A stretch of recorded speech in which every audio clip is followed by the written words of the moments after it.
Okey, hari ni saya nak kongsi pasal kereta Vios ni. Masalah dia, pertama, berat. Dia punya power tu, enjin tu rasa berat. Nombor dua, power dia memang rasa kurang. Dan nombor tiga, minyak dia tu, dia mengadu macam makin kuat. Sekarang makin kuat. Jadi benda pertama, benda basic lah. Benda basic yang saya check, nombor satu adalah throttle body dia dulu. Tapi, bila saya check throttle body dia, nampak tak?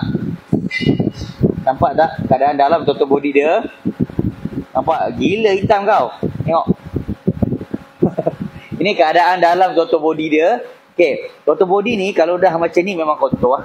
Dan memang kotor, memang perlu diservis. Okey, kalau di keadaan macam ni memang ada kemungkinan power engine dia kurang dan minyak dia pun agak kuat sikit.